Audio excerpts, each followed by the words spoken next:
नमस्कार दोस्तों, welcome back to my channel. Friends, मैं आप सबका अपने चैनल स्टॉक्स फॉर लाइफ में बहुत स्वागत करता हूं। वेलकम टू एसटी फिल फैमिली।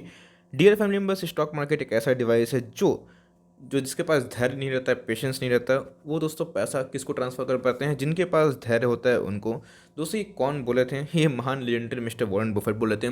आज दोस्तों थोड़ा सा करेक्शन हमें देखने को मिल रहा है। बात की जाए निफ्टी में, और बैंक निफ्टी यस थोड़ा सा कोलैप्स हुआ बिकॉज बंधन बैंक में कुछ एनपीएस के इशू देखने को मिले थे, जिसकी वजह से एक नेगेटिविटी माहौल देखने को मिला। लेकिन दोस्तों इसी बीच में जिनके पास पैसे होते हैं उनको गिरावट में एकदम भरपूर फ़ायदा उठाना चाहिए। और बहुत ऐसा मैंने कमेंट्स देखा जो दोस्तों मैंने सोचा कि क्यों ना अपने सब्सक्राइबर को थोड़ा गाइड कर दूं कि 10 से 12 स्टॉक। दोस्तों मेरे पास तो बहुत सारे स्टॉक्स हैं, लेकिन कौन कौन से ऐसे 10 से 12 स्टॉक्स हैं जिनको दोस्तों आपको परमिशन लेने की ज़रूरत नहीं है। मुझ में मीन्स जो मेरे कमेंट सेक्शन है उसमें कमेंट करने की ज़रूरत नहीं है। कभी भी दोस्तों आपको वो एड ऑन डिप्स मिलते हैं, आपको मौका मिलता है, बस चौका मार देना है। ऐसे कौन कौन से 10 से 12 स्टॉक्स हैं जिस पर दोस्तों एड ऑन डिप्स करते रहना है? अभी नहीं दोस्तों, आने वाले 10 सालों तक करते रहना है। अगर करोड़पति क्या अरबपति बनना है तो भी इस वीडियो के एंड तक बने रहे। चैनल फर्स्ट टाइम सब्सक्राइब कर सकते हैं, वरना इस तरह के रेगुलर वीडियो आपसे मिस हो जाया करेंगे। तो गाइस, आ चुके हैं येस बैंक के नतीजे। जी हाँ दोस्तों, धमाकेदार नतीजे देखने को मिल रहे हैं। तो इसका इफेक्ट क्या होगा मैंने इसमें बता दिया है। और मार्केट क्रैश क्यों हुआ, इसके पीछे का रीज़न क्या है, नहीं देखिए दोस्तों बहुत कुछ मिस करें। जाके इन सब वीडियो का भरपूर फ़ायदा उठाएं। और आपको वेल विशेष अगर आपको इंडिगो पेन मिल जाएगा तो, बिकॉज 117 गुना से ज़्यादा भी सब्सक्राइब हो चुका है। Now without dealing in for time, let's begin. तो गाइस, ऐसे बहुत सारे स्टॉक्स होंगे जो एसटीफिल के टॉप पिक्स है। ऐसे बहुत सारे स्टॉक्स है जो टॉप पिक्स में नहीं है, लेकिन आपके पास लिमिटेड पैसे आते हैं। बिकॉज दोस्तों एक रिटेल कैटेगरी के पास उतने पैसे नहीं होते हैं, इसलिए मैं बहुत सारे स्टॉक का नाम नहीं लेना चाहूँगा। अब इसमें दोस्तों कुछ कुछ स्टॉक्स ऐसे भी है जो मेरे पोर्टफोलियो के बहुत अहम स्टॉक्स हैं। जैसे इसमें एसबीआई कार्ड मिसिंग है, क्योंकि दोस्तों एसबीआई कार्ड को हमने लॉन्ग टर्म तक होल्ड करने का सोचा है। और कल हमने बोला भी था कि उसमें बेचने की ज़रूरत नहीं है, होल्ड करिए, मैं होल्ड करूँगा। और आज दोस्तों जिन्होंने पेशेंसली होल्ड किया, आप देख सकते हैं कि आज ताबड़तोड़ नतीजे हैं। बहुतों ने पूछा कि सर क्यों भागा, इसके पीछे एक साइकोलॉजिकल रीज़न है। आपको दोस्तों सपोर्ट एंड रेजिस्टेंस चार्ट में दिखाऊंगा। अगर सीखना है तो भाई वीडियो के एंड तक बने रहे। मैं जल्दी ही दोस्तों इस वीकेंड में ही वो ट्रिक आपको सिखा दूंगा। तो एनीवेज, बहुत सारे स्टॉक्स हैं जिसमें आंख बंद करके ही बस निवेश करना है। डिप्स मिले ऐड करना है, नीचे के लिए कोई दिक्कत नहीं है, बिकॉज लॉन्ग टर्म पैसा बनाते हैं। आपने देखा दोस्तों ये चार्ट कितना बेहतरीन है। और आपको बस 10 सेकंड का टाइम देता हूँ, बस एनालिसिस करिए कि चार्ट किसका है। जो मार्केट के बड़े जानकार है वो समझ गए होंगे ये चार्ट किसका, लेकिन दोस्तों थोड़ा सा जो मार्केट के नए हैं वो समझ नहीं पाएंगे। जी हाँ दोस्तों, ये टीसीएस का चार्ट दिखाई पड़ रहा है। गिरे तो घबराना नहीं है। और कभी दोस्तों मार्केट में थोड़ा सा मंदी आ जाए, ये 3000 के लेवल पे उससे नीचे मिल जाए तो एकदम दबोच लेना है। और बात की जाए 3100 के लेवल पे भी अगर आप निवेश किए हैं, 3200 के लेवल पे निवेश किए हैं, घबराने की बात नहीं है। ऐसे स्टॉक लॉन्ग टर्म में आप देख सकते हैं पैसा बनाते ही हैं, बस शर्त यह है टाइम चाहिए, बिकॉज बहुत लो रिस्क वाले होते हैं। और इन पे दोस्तों वैसा इफेक्ट नहीं पड़ता, बिकॉज ये बहुत ही बड़े बन चुके हैं। तो ये आराम से कोई भी डिसीजन झेल सकते हैं। अगर मार्केट में मंदी आती है तो सबसे पहले दोस्तों पिक होना चाहिए टीसीएस। अगर टीसीएस को बोलो, इन्फोसिस का नाम नहीं लो तो उससे बहुत गलत होगा, नाइंसाफ़ी होगी। तो इन्फी भी आपके रडार पे होना चाहिए। अगर आप टीसीएस को अफोर्ड नहीं कर पाते, 3000 का स्टॉक बहुत लोग अफोर्ड नहीं कर पाते हैं। बहुत लोग बोलते हैं कि सर 1500 के नीचे कोई स्टॉक बताइए, तो आप उसकी जगह इसको रिप्लेस कर सकते हैं। बहुत ही फंडामेंटली स्ट्रॉन्ग कंपनी है और इसके मैनेजमेंट दोस्तों मुझे टीसीएस से भी बेहतरीन लगते हैं। यस, चूँकि बहुत ही बड़ी बन चुके हैं दोस्तों, कोई मिड कैप स्मॉल कैप नहीं है, तो रिटर्न दोस्तों उतने फास्ट नहीं दिखाई पड़ते, लेकिन स्लो एंड स्टडी रिटर्न देते रहते हैं। आपको बहुत स्टेबल जाना है तो जा सकते हैं टीसीएस के संग, लेकिन थोड़ा सा आप देख सकते हैं इसमें उतार चढ़ाव देखने को मिलता है। बिकॉज कभी कभी इसमें विसल ब्लोअर और ना जाने कितने सारे केसेस आते रहते हैं। तो अगर आप इसको झेल सकते हैं तो इसको आराम से होल्ड कर सकते हैं। बहुत ही फंडामेंटली स्ट्रॉन्ग कंपनी है और आने वाले टाइम में दोस्तों यही सब कंपनी रहेंगी जो 10 साल के बाद भी आप देखेंगे। और ये तब तक दोस्तों मे बी 8 से 10 गुना और बड़ी हो जाए। आपके पास है होल्ड एंड कंटिन्यू, बहुत ही खरा सोना पे निवेश किए। कभी 1300 को नीचे आता है दबोचना है, और उससे नीचे आना है तो और भी ज़्यादा दबोचना है। रिसेशन आ जाए दोस्तों तो एकदम क्या बोलूँ, इसको एकदम पकड़ ही लेना है। बिकॉज लॉन्ग टर्म में पैसा बनाते हैं, शॉर्ट टर्म में पेन देते हैं, बिकॉज मार्केट करेक्ट होता है। तो भाई बहुत भाग चुके हैं तो थोड़ा करेक्शन तो आएगा ही, लेकिन आपको घबराने की बात नहीं है दोस्तों। कभी मिले तो बस इसको एड ऑन डिप्स ही करते रहिए। इसके बाद एशियन पेंट दोस्तों, ऑपरेटर जो होते हैं ना वो बहुत अच्छे होते हैं मेरे हिसाब से दोस्तों। मैं उनको अच्छा मानता हूँ, क्यों? तो वो दोस्तों उन्हीं का पैसा खाते हैं जो लालची होते हैं, जिनके पास क्या बोलूँ मीन्स बहुत ज़्यादा लालच होता है कि मुझे शॉर्ट टर्म में पैसा चाहिए। लॉन्ग टर्म में दोस्तों ऑपरेटर आपके लिए एकदम ब्लेसिंग इन डिस्गाइज वाले रोल प्ले करते हैं। ऐसा मैं क्यों बोल रहा हूँ? ऑपरेटर की वजह से दोस्तों आपको कोई प्राइस में रिफ्लेक्शन डाउन देखने को मिलता है, प्रॉफिट बुकिंग होती है, गिराते हैं अच्छे रिजल्ट से। 62% दोस्तों, 62% का ईयर टू ईयर इनके प्रॉफिट थे, उसके बाद भी आज गिरा कितना? आज दोस्तों मैंने खुद इस पर थोड़ा सा एड ऑन डिप्स किया है। जी हाँ दोस्तों, बहुत ही लोअर लेवल से, और मुझे मिलता है तो भले वो एक शेयर ही क्यों ना हो, भले 2 शेयर क्यों ना हो दोस्तों, या फिर 20 शेयर ही क्यों ना हो, एज़ पर माई फाइनेंशियल कैपेबिलिटी मैं इसको ऐड करते रहूँगा। बिकॉज आप देख सकते हैं कि बिगेस्ट दोस्तों, one of the biggest wealth creator रहा है, और क्या शानदार रिटर्न दिए दोस्तों। यस, मार्केट को पहले अंदाजा था कि रिजल्ट अच्छे आने वाले हैं, इसलिए मार्केट ने इसको सम्मान भी दिया था। आपके पास है, एकदम बिंदास होल्ड करिएगा दोस्तों, एकदम घबराने की बात नहीं है। लॉन्ग टर्म में टारगेट और भी बड़ी है दोस्तों, और पेंट सेक्टर में चाहे जो भी पेंट आ जाए, एशियन पेंट को कोई दोस्तों बीट नहीं कर सकता। आपके पास एकदम बिंदास होल्ड करके गिरे तो एकदम ऐड करना है। और कभी दोस्तों आपको 2350 2400 के लगभग मिल जाए, या फिर दोस्तों कभी भी आपको 2450 में मिल जाए, आपको इधर पे एमओएस मिलती है। अब दोस्तों एमओएस लार्ज कैप के लिए अलग होती है, मिड कैप के लिए अलग होती है, और स्मॉल कैप के लिए अलग होती है, पेनी स्टॉक के लिए अलग होती है। ये दोस्तों सुपर लार्ज कैप है, तो इसका जो एमओएस है बहुत डीप हम लोग एज्यूम नहीं कर सकते हैं। ऐसे स्टॉक को 10 से 15% आपको लकी होंगे तो मिल जाएगा, और उससे ज़्यादा गिरे तो आपको सुपर एमओएस मिलता है। और ऐसे स्टॉक कभी बर्बाद नहीं होंगे और लॉन्ग टर्म में ज़रूर पैसा बनाएंगे, तो आपको घबराने की बात नहीं है। ऑपरेटर ने चाल चली है, लेकिन दोस्तों 62% मैं भी चौंक गया था। बहुत ही स्टेलर नतीजे इन्होंने पेश किए थे। उसके बाद बात की जाए बैंकों में निवेश करना है दोस्तों, तो सबसे पहला एचडीएफसी बैंक, दूसरा एचडीएफसी बैंक और तीसरा एचडीएफसी बैंक। ऐसा मैं क्यों बोल रहा हूँ? यस, आईसीआईसीआई बैंक दोस्तों उसमें ग्रोथ है, लेकिन स्टेबिलिटी की बात बोलें तो भाई एचडीएफसी बैंक जैसा कोई नहीं है। इनके नतीजे भी इतने बेहतरीन थे, मैं क्या बोलूँ। बात की जाए कासा की, means current account, savings account, बात की जाए ग्रॉस एनपीए की, बात की जाए नेट एनपीए की, बात की जाए other means capital adequacy ratios की, जो कि हम लोग बैंकिंग सिस्टम में पढ़ते हैं, पढ़ाते हैं, तो भाई उसमें आप देख सकते हैं बहुत ही दोस्तों बेहतरीन इनके नतीजे आए हैं। आपको एकदम घबराना नहीं चाहिए, आपके पास है माल दबा के बैठिए, बस एकदम उठाना ही दोस्तों। लॉन्ग टर्म में पैसा क्रिएट करेंगे। यस, अब बैंक निफ्टी गिरेगा दोस्तों, ये गिरेंगे, लेकिन ये कम गिरेंगे बिकॉज बहुत लो रिस्क है। और आपने देखा है कि भाई इतने में दोस्तों बड़े से बड़ा रिसेशन इन सब ने झेला है 2008 के टाइम में, लेकिन उसके बाद भी अप मूवमेंट किया है। आपके पास है तो एकदम उठा सकते हैं। यस, जो छोटे बैंक है उसमें रिस्क इवॉल्व है। मैं दोस्तों छोटे बैंक में कोई येस बैंक, वेस्ट बैंक की बात नहीं बोल रहा हूँ। बात की जाए अगर आप चाहते हैं इसका सब्स्टिट्यूट थोड़ा महंगा लगता है, एकदम आईसीआईसीआई बैंक में थम्स अप है, बहुत ही अच्छा स्टॉक है दोस्तों। और मेरा 2021 का पोजीशन आईसीआईसीआई बैंक को लेके अप है, और मेरे पोर्टफोलियो का भी स्टॉक है, तो घबराने की बात नहीं है। ऐसे स्टॉक को एड ऑन डिप्स कर सकते हैं। बजाज फाइनेंस में दोस्तों एकदम आंख बंद कर निवेश करना है। गिरे अच्छा है और गिरने दीजिए दोस्तों, कभी आपको 4500 के लगभग में, 4750 के लगभग में मिल जाए।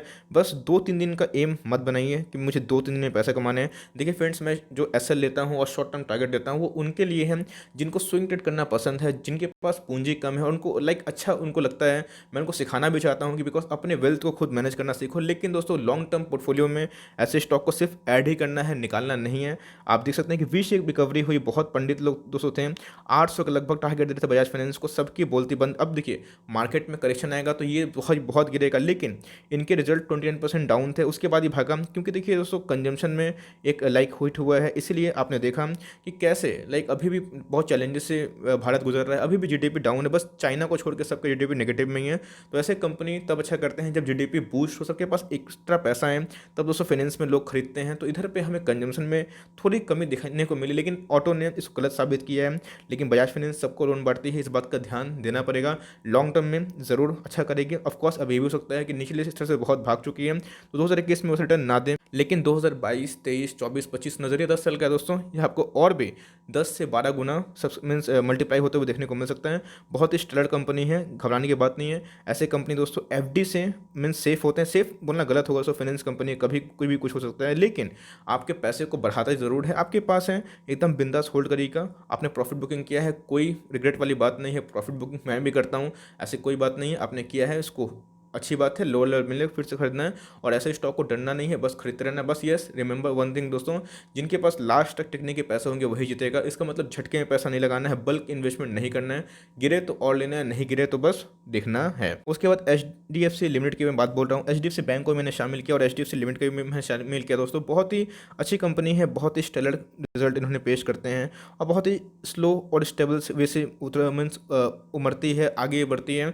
और उस ऐसी कंपनी में निवेश करिएगा तो भाई सोच समझ के करिएगा और सही लेवल पे करिएगा, तो बिंदास दोस्तों आप पैसा कमाते हैं। अपना जीटीटी लगा के रखिएगा, आपके मीन्स जो ब्रोकर दोस्तों वो जीटीटी का फीचर देते हैं। मैं कोई प्रोमोटर मीन्स किसी भी ब्रोकर को दोस्तों प्रमोट नहीं करता, आप मुझे अच्छे से जानते हैं, मुझे सब पसंद नहीं, लेकिन आपके जिस ब्रोकर के पास जीटीटी है उसी के पास अकाउंट खुलवाइए, और ऐसे डिप्स में एकदम भरपूर फ़ायदा उठाइए जहाँ पे आपको कमाने का मौका रहे। और लॉन्ग टर्म में दोस्तों ऐसे स्टॉक एफडी से बेटर रिटर्न देते हैं। ऑफकोर्स फाइनेंशियल सेक्टर के हैं, थोड़े एनपी के चांसेस है, लेकिन दोस्तों लॉन्ग टर्म में ये सब सारी चीज़ फैक्टर इन हो जाएंगे।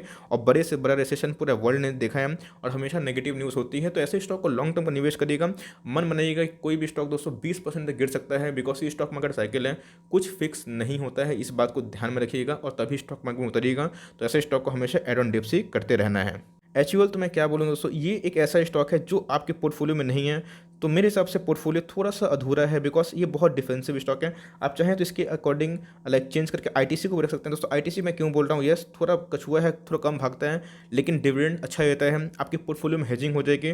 और मेरे को लगता है 2021 और 22 के ईयर तक दोस्तों ये आपको चौंका देगा, बिकॉज इधर पे बहुत न्यूज़ आ रही है। मुझे लगता है मेरा स्टडी के अनुसार दोस्तों आईटीसी आउट परफॉर्म करेगा। आपके पास पेशेंस है तो ही घुसिएगा, नहीं है तो एचयूएल के पास जाइएगा। और सस्ता कोई स्टॉक चाहिए तो भाई आईटीसी ही है, लेकिन मेरे हिसाब से आईटीसी एक ऐसा लाइक घोड़ा है जो आने वाले टाइम में उनकी जब अनलॉकिंग होगी वैल्यू की एफएमसीजी बिजनेस के, तो उसमें आग लगते हुए देखने को मिलेगी। नजरिया लॉन्ग टर्म का है तो आईटीसी को ले सकते हैं, या फिर दोनों को लाइक इक्वल अमाउंट में डाल सकते हैं। एचयूएल की बात की जाए, गिरे तो बस ऐड करना है, घबराने वाली बात नहीं है। आप देख सकते हैं इसका भी दोस्तों रिटर्न बहुत ही शानदार दिखाई दे रहा है।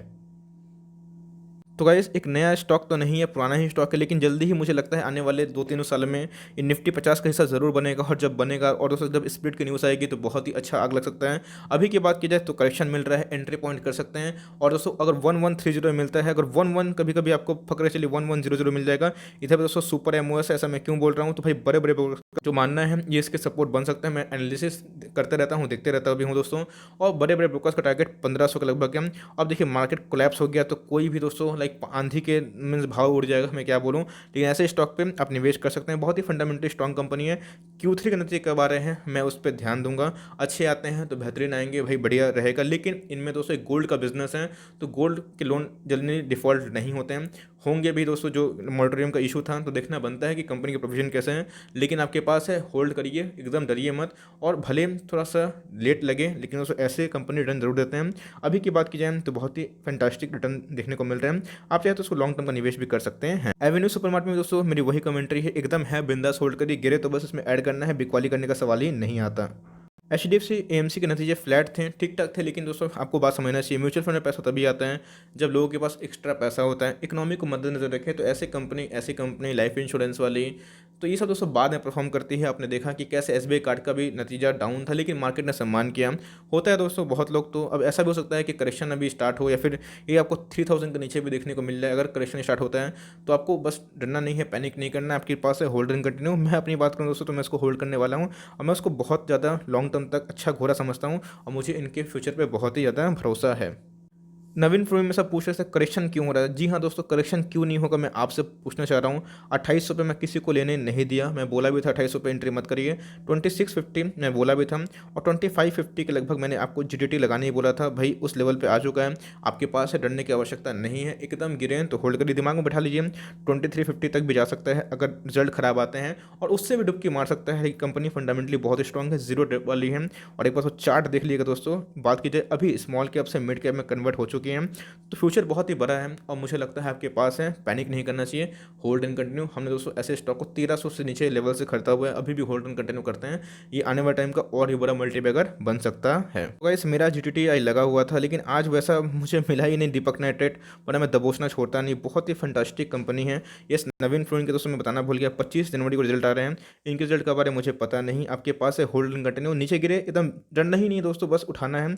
ऐसा वैसा हो सकता है कि रनअप बहुत मार दिया है तो करेक्शन कभी 10-15% का हो जाए, तो 3 से 6 महीने तक एक रेंज बाउंड रहे, इस बात का ध्यान देना है। बिकॉज कोई भी स्टॉक लॉन्ग टर्म तक नहीं भाग सकता, करेक्शन देगा ही दोस्तों। बिकॉज आपने देखा कि रिलायंस 2100 के लेवल पे कब गया, 3 से 4 महीना के बाद, तो इस बात का ध्यान देना चाहिए। तो आपको उतना पेशेंस होना चाहिए। स्टॉक मार्केट लंबा गेम है दोस्तों, टेस्ट मैच है, कोई T20 नहीं है, आपको ध्यान देना चाहिए। तो ऐसे स्टॉक मैंने बता दिया, पैनिक नहीं करना है, कहीं मार्केट गिरे बस दबोच लेना है। So for timing that's the end of the video. I hope दोस्तों वीडियो आपके लिए हेल्पफुल है, अच्छी लगी तो एक लाइक दिल से कर देगा। चैनल फर्स्ट टाइम दोस्तों तो याद से सब्सक्राइब करना भूलें ना, फर्दर कोई डाउट है उसको ड्रॉप कर सकते हैं, कोई स्टॉक रिव्यू चाहिए उसका नाम भी ड्रॉप करें। I would love to make a video on your demand. तो गाइस मिलते हैं जल्दी ही, तब तक के लिए bye, thanks for listening friends, God bless you all.